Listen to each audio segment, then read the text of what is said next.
ನೂತನ ಶಿಲಾಮಠ ನೋಡಿದ್ರೆ ತುಂಬ ಸಂತೋಷ ಆಗ್ತದೆ. ಹಂಪಿ ನೋಡಿದಷ್ಟು ಸಂತೋಷ ಅನ್ನಿಸ್ತದೆ ನಿಮಗೆ.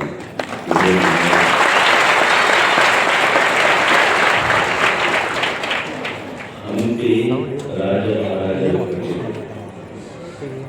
ಹಂಪಿ ನಿರ್ಮಾಣ ಆಗುವುದಲ್ಲ, ಕಟ್ನಳ್ಳಿ ಅಂತ ಹಂಪಿಯೊಳಗೆ ಹಂಪಿ ನಿರ್ಮಾಣ ಮಾಡಿದ್ರೆಲ್ಲ ಇದಕ್ಕೆಲ್ಲ ಕಾರಣೀಭೂತರಾದಂಥ ಚನ್ನಬಸವ ಶಿವಯೋಗಿಗಳ ಅವರ ಜ್ಞಾನ ಧಾರೆ, ಅವರ ಈ ನೂತನ ಶಿಲಾಮಠದ ಉದ್ಘಾಟನಾ ಸಮಾರಂಭದಲ್ಲಿ ಪಾಲ್ಗೊಂಡ ಎಲ್ಲ ಪೂಜೆಗೂ ತಮಗೂ ಶರಣ.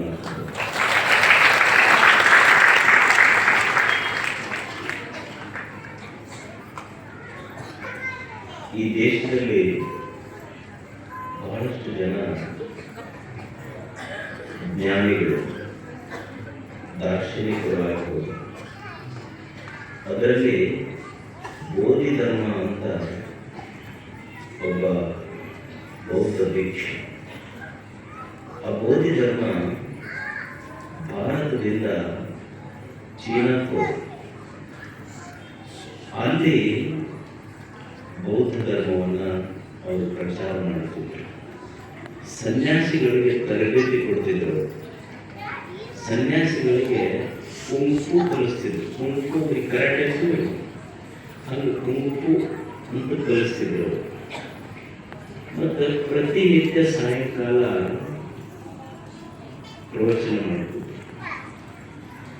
ಅವರು ಪ್ರವಚನ ಮಾಡೋ ಸ್ಟೈಲ್ ಹೆಂಗಂದ್ರೆ, ಈಗ ನೀವು ಹೆಂಗೆ ಕುಂತೀರಿ, ಜನ ಕುಂತಿರ್ತೀರಿ, ಅವರು ನಾವು ಹೆಂಗೆ ಹೇಳ್ತೀವಿ ಹಂಗೆ ಹೇಳ್ತಿರ್ಲಿಲ್ಲ. ಜನ ಬಂದು ಪ್ರವಚನ ಕೇಳಕ್ಕೆ ಕೂತಿದ್ರು. ಜನರ ಕಡೆ ಬೆನ್ನ ವಾಡಿ ಕಡೆ ಮುಖ ಮಾಡಿ ಹೇಳ್ತಿದ್ರು. ಅವರು ವಾಡಿ ಪ್ರವಚನ ಹೇಳ್ತಿದ್ರು. ಆ ದೇಶದ ಆಶ್ಚರ್ಯ ಹೊಂದಿಸ್ಕೊಂಡು, ಅಲ್ಲ ಇಷ್ಟು ಜನ ನಿಮ್ಮ ಪ್ರವಚನ ಕೇಳಕ್ಕೆ ಬರ್ತಾರ, ನೀವು ನೋಡಿದ್ರೆ ಬಂದವ್ರ ಕಡೆ ಬೆನ್ನು ಮಾಡಿ ವಾಡಿಗೆ ಮುಖ ಮಾಡಿ ವಾಡಿಗೆ ಹೇಳ್ತಿರಲ್ಲ ಪ್ರವಚನ. ಅವಾಗ ಬೋಧಿ ಧರ್ಮ ಅಂತ ಮತ್ತೆ ಇವ್ರು ಹೇಳೋದು ಅಷ್ಟೇ, ವಾಡಿಗೆ ಹೇಳೋದು ಅಷ್ಟೇ, ವ್ಯತ್ಯಾಸ ಏನೈತೆ ಅಂದ್ರೆ ವಾಡಿ ಹೇಳೋದು ಬದಲಾಗೈತೆ ಇಲ್ಲ. ನಾ ಹೇಳಿದ್ದಲ್ಲ, ಬೋಧಿ ಧರ್ಮ ಹೇಳ್ತೀನಿ. ರಾಜಗ ಬೋಧಿ ಧರ್ಮ ಅಂತ ಬಾಡಿ ಹೇಳೋದು ಅಷ್ಟೇ, ಜನರಿಗೆ ಹೇಳೋದು ಅಷ್ಟೇ. ಯಾಕಂದ್ರೆ ಬಾಡಿ ಬದಲಾಗಿಲ್ಲ, ಗುರು ಬದಲಾಗಿಲ್ಲ. ರಾಜ ಕುತೂಹಲ ಅನ್ನಿಸ್ತು, ಬದಲಾಗಂಗಿಲ್ಲ ಅಂತ ನಿಮಗೆ ಪಕ್ಕ ಇದ್ರ ನೀವು ಪ್ರವಚನ ಯಾಕೆ ಬದಲಾಗೋದಿಲ್ಲ ಅಂತ ನಿಮ್ಗೆ ಅಷ್ಟು ಪಕ್ಕ ಇದ್ದ ಮೇಲೆ, ಬಾಡಿ ಹೇಳೋದು ಇವ್ರಿಗೆ ಹೇಳೋದು ಸಮ ಅಂತ ನಿಮ್ಗೆ ಅನಿಸಿದ ಮೇಲೆ ಪ್ರವಚನ ಯಾಕೆ ಮಾಡ್ತೀವಿ? ಅವಾಗ ಬೋಧಿ ಧರ್ಮ ಯಾಕೆ ಪ್ರವಚನ ದಿವಸ ಪ್ರತಿನಿತ್ಯ ನಡೀತಿರ್ಬೇಕು? ಈಗ ನಿಮ್ಮ ಮನ್ಯಾಗ ರಾತ್ರಿ ಊಟ ಮಾಡ್ತೀವಿ, ಅಡಿಗೆ ಮಾಡ್ತೀವಿ, ಮುಸ್ರಿ ಗೊಗೋಡೆ ಇರ್ತೈತಿ, ಮುಸ್ರಿ ತಾಟ ಇರ್ತೈತಿ. ಬೆಳಿಗ್ಗೆ ಮಲಗಬೇಕಾದ್ರೆ ಮುಸ್ರಿ ಗಡಿಗೆ ತೊಳೆದು ಮುಸ್ರಿ ತಾಟ ತೊಳೆದು ನೋಡಪ್ಪ, ಪ್ರವಚನ ಯಾಕೆ ಮಾಡಬೇಕು ಅಂದ್ರೆ, ಹೆಂಗೆ ಬೆಳೆ ತೊಳೆದ ಕೂಡಲೇ ನೀನು ಮುಸ್ರಿ ತಾಟ ಮುಸ್ರಿ ಗಡಿಗೆ ತೊಳ್ಕೊಂಡು ಊಟ ಮಾಡ್ತೀಯಲ್ಲ, ಹಂಗೆ ನಮ್ಮ ಮನಸ್ಸು ಅನ್ನೋದು ಶ್ರದ್ಧಾದಿ ವಿಷಯಗಳಿಂದ ಹತ್ತಿದ ಮುಸ್ರಿಗಳಿಗೆ ಹೆಂಗೆ ಬೆಳಿಗ್ಗೆ ಮುಸ್ರಿಗಳಿಗೆ ತೊಳ್ಕೊಂಡು ಊಟ ಮಾಡ್ತೀವಿ, ಮನಸ್ಸನ್ನು ಮುಸ್ರಿಗಳಿಗೆ ತೊಳ್ಕೋಬೇಕಾದ್ರೆ ಇದು ಸತ್ಸಂಗ ಅನ್ನುವಂಥದ್ದು ಬೇಕಿಲ್ಲ, ತೊಳ್ಕೊಂಡ ಊಟ ಮಾಡ್ತೀವಿ.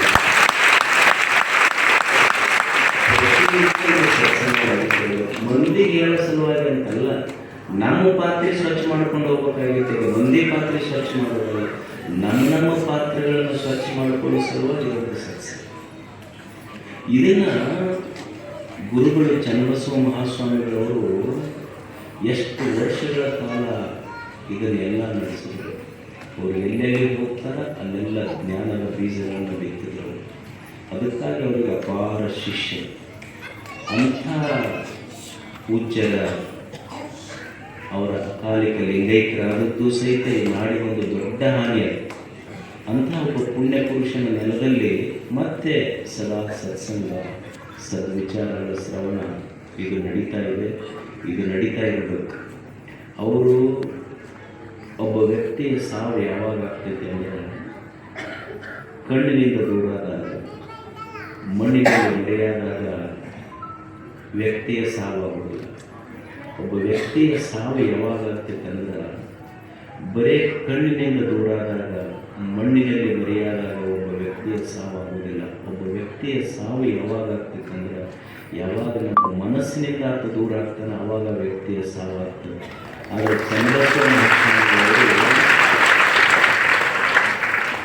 ಅವರು ಕಟ್ನೂರನ್ನು ತೀರ್ಥ ಮಾಡಲಿಲ್ಲ, ನಿಮ್ಮ ಮನಸ್ಸನ್ನೇ ವಿಮಲ ತೀರ್ಥವನ್ನು ಮಾಡಲಿಲ್ಲ. ಪೂಜ್ಯರು ಬೋಧಿಸಿದ ಸತ್ಸಂಗದ ನೆಲ ಇದು. ಇಂಥ ಎಲ್ಲ ಪೂಜ್ಯರು ಸದಾ ಇಲ್ಲಿ ಬಂದು ಈ ಸತ್ಸಂಗ ನಡೆಸ್ತಾ ಇದ್ದಾರೆ. ನಾನು ಬೆಳಿಗ್ಗೆ ಪೂಜೆ ಆಗೈತೆ, ಇನ್ನೂ ಕೊಪ್ಪಳಕ್ಕೆ ಪೂಜೆ ಆಗಬೇಕು. ಮತ್ತೊಮ್ಮೆ ಯಾವಾಗಾದರೂ ಮತ್ತೆ ಪ್ರವಚನಕ್ಕೆ ಬರ್ತೇನೆ.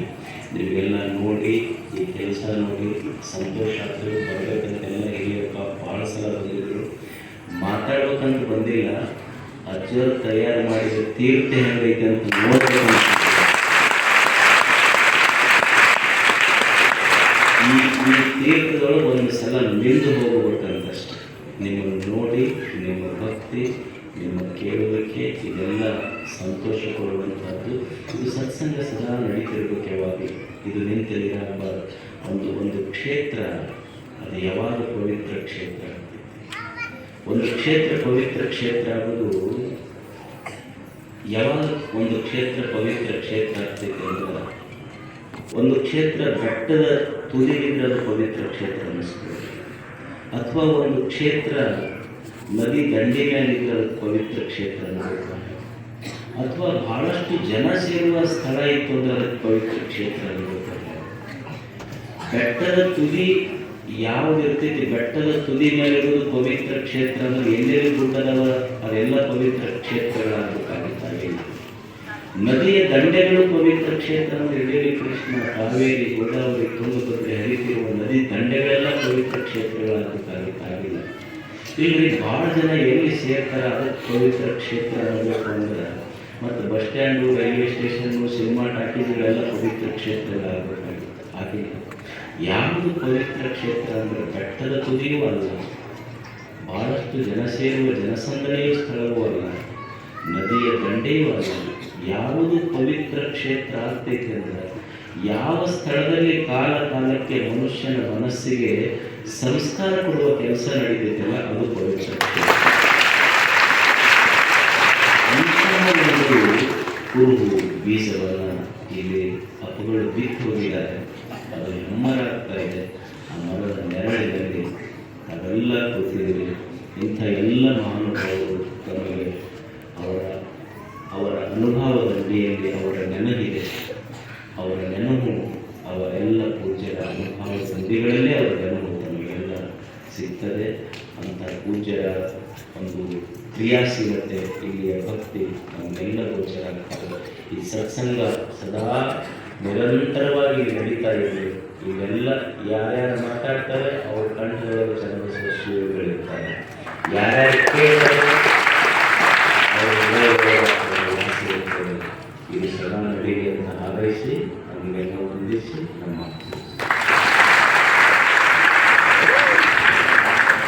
ಜಗದ್ಗುರು ಮಹಾಸನ್ನಿಧಿಯವರು